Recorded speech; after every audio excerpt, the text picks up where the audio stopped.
Bahkan beliau katakan, anak usia 7 tahun, amalan pertama yang harus diajarkan sholatnya. Sholat dulu, jangan dulu yang lain. Bahkan kalau 10 tahun sulit sholat, berikan ia pelajaran membuat ia mengerti tentang manfaat sholat. Kenapa Nabi sangat menekankan, begitu awal balik, bahkan di awal-awal masa menjelang balik, sholat. Ada apa di balik sholat itu? Ternyata salah satu manfaatnya, sholat itu adalah di antara yang akan menghasilkan kekuatan besar, membimbing kita untuk selaras dengan setiap masa yang kita lalui. Anda akan terjaga. Oh, hati-hati, sholat ya. Karena itu saya tekankan betul, mohon maaf ya Bapak Ibu sekalian. Saya ini agak-agak, bukan tidak sepakat, tapi seringkali agak rewel untuk bisa memberikan penerangan ya dan penegasan kepada teman-teman di lembaga-lembaga sekolah gitu. Ya, dulu anak-anak TK dulu tuh yang diajarkan sholat dulu, sholatnya maksimalkan ya.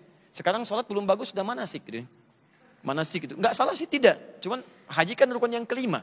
Sholat rukun yang kedua kan. Yang kedua belum maksimal, sudah yang kelima. Ya, makanya lihat rahasianya. Nabi senantiasa ajak cucunya ke masjid. Kadang-kadang naik ya ke pundak beliau, tapi tidak mengganggu yang lain. Karena sering dikenalkan, ini rumusnya. Kalau Anda ingin membiasakan anak ke masjid khusus yang laki-laki, sebelum dia masaknya untuk sholat, ajak dulu ke masjid. Bukan dalam waktu sholat. Misal zuhur jam 12 misalnya kan, lewat 5, jam setengah, jam 11 Anda ajak main-main. Berangkat. Gini cara masuk masjid, kaki yang kanan dulu. Ya, kalau mau lari di daerah ini saja, ini tempat imam. Kalau ada jadi imam nanti akan begini. Di tempat khatib, kalau sedang sholat nanti baris akan rapi, bagus. Ada yang boleh bercanda tapi bercanda di sini aja ya. Kenalkan dulu. Sehingga ketika dia mendapatkan dunia realnya saat waktu sholat sudah terbiasa dengan keadaan itu. Dengan keadaan itu. Nah dulu diajarkannya seperti itu. Tidak salah anak ajak anak. Nggak boleh ya, maaf hati-hati. Ada pemahaman yang kurang tepat. Menghindarkan anak ke masjid itu pemahaman yang keliru. Demi Allah saya katakan, kalau Anda tidak mendapatkan suara anak-anak di masjid, kita mesti khawatir. Kita mesti khawatir. Jangan takut ya, jangan takut Anda misalnya terganggu dengan keadaan anak. Kalau kita benar-benar mengajarkannya, akan nikmat keadaan sholat ketika membawa anak ke masjid. Yang salah itu kadang-kadang kita belum ajarkan sudah dibawa ke masjid. Sehingga perasaan dia seperti perasaan di rumah. Apalagi ada sebagian orang tua yang salah dalam memberikan isyaratnya. Di rumah anak rame, main, kata bapaknya. Rame aja, sana main ke masjid. Main ke masjid. Karena kalimat minta ke masjidnya diminta main. Itu yang jadi masalah. Nah teman-teman, kalau saya turunkan nanti manfaat dari sholat. Kenapa saya sebutkan sholat yang pertama? Lihat baik-baik. Karena nanti dalam sholat itu kalau Anda benar sholatnya, ini Quran langsung menjamin. Quran langsung menjamin Anda akan mendapatkan 5 keistimewaan. Yang tidak didapatkan oleh orang yang tidak sholat. Apakah ada hadis atau ayat Quran yang melarang anak-anak ke masjid sholat? Karena setiap dengar azan anak saya yang bungsu selalu nangis minta ikut ke masjid. Tapi karena kurang ramahnya petugas masjid terpaksa saya batasin. Ada enggak anak masjid? Nabi lama sujud sampai makmum di belakang heran, ini wahyu kok turun pas sujud. Setelah Nabi bangkit barulah sahabat di belakang tahu rupanya cucunya naik ke atas. Itu menunjukkan bahwa membawa anak kecil boleh, tapi cucu Nabi, tak macam cucu kita. Cucu Nabi itu tengoklah patuh, baik. Cucu awak macam hantu.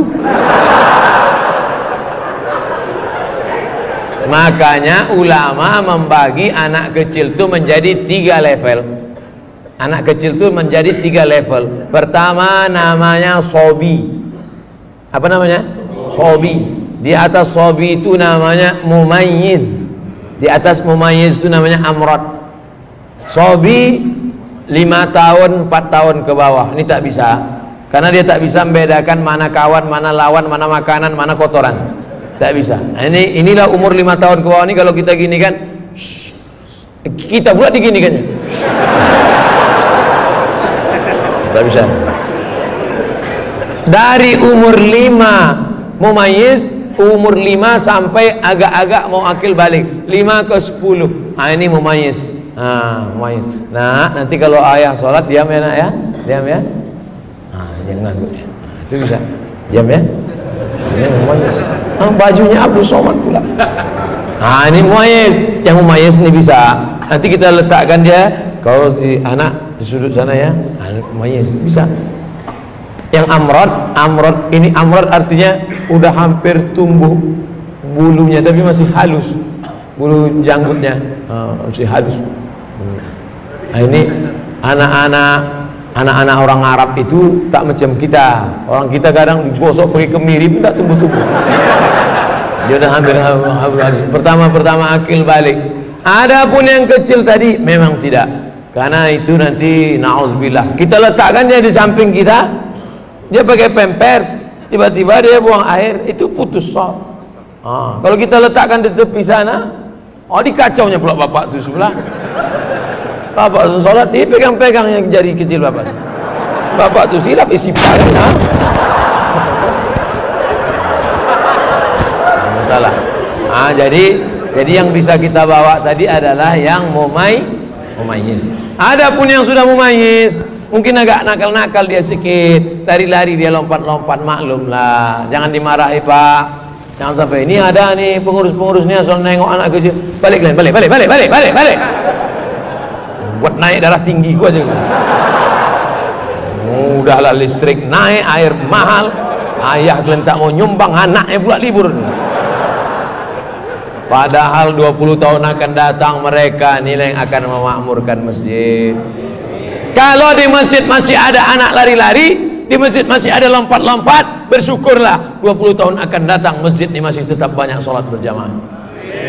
Tapi kalau di masjid itu udah sunyi, tak ada anak-anak, isinya orang-orang tua yang udah diintai-intai malaikat maut aja. Sunyi masjid, waspadalah. Nauzubillah. Jangan bangga dengan masjid yang besar, karena di Cordova, di Alhambra, masjid besar-besar, tapi sekarang tidak ada sholat berjamaah. Jangan bangga dengan masjid yang besar. Masjid besar bangga, tapi isinya kita persiapkan untuk masa depan. Takbir.